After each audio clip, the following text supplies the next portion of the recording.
Olá! Welcome to the Portuguese Lab podcast. Today we are looking at the difference between bem and bom. I'll explain the difference with a few examples, and after that you'll listen to a dialogue where you can see both words in action. The translation of the examples is available on the video.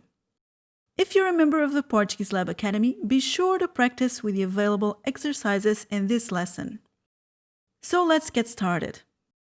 Bem is an adverb. This means it characterizes a verb, and it's invariable. This means the word doesn't change its form. For example, ele dança muito bem. He dances very well. Eu não sei cozinhar muito bem. I don't know how to cook very well. Now let's see bom. Bom is an adjective. It characterizes a noun, and it's variable according to the noun it refers to. So you can have bom, boa, bons, boas. For example, o dia foi muito bom. The day was very good. A cantora é muito boa. The singer is very good. As maçãs são boas. The apples are good. Os teus vizinhos são bons vizinhos. Your neighbors are good neighbors. Now let's see bem and bom in action in a short dialogue. Este bolo é tão bom. Também quero um bocadinho. Não és alérgica ao chocolate?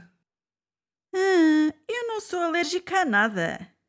É que se és alérgica a isto, não te vai fazer bem.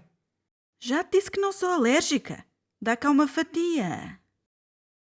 Bom, também tem morangos. Eu ouvi dizer que não podias comer morangos. Quem é que te disse esse disparate? Esses morangos têm mesmo bom aspecto. A Ana faz sempre boas confecções.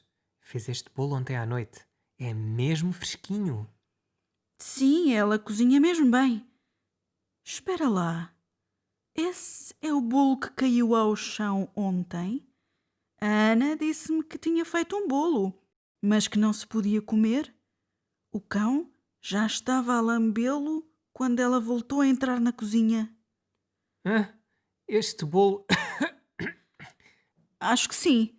É melhor não comeres. Dá cá. Ela há de fazer mais bolos bons no futuro. Vou lavar a boca. Não te preocupes. Eu trato disto. Do you need some structure and guidance in your learning process? Head on over to the Portuguese Lab Academy and learn with the step-by-step online courses, from grammar to vocabulary, verb conjugations, pronunciation, and dialogues. The Academy offers you the flexibility and support you need to learn European Portuguese. Become a member at PortugueseLabAcademy.com.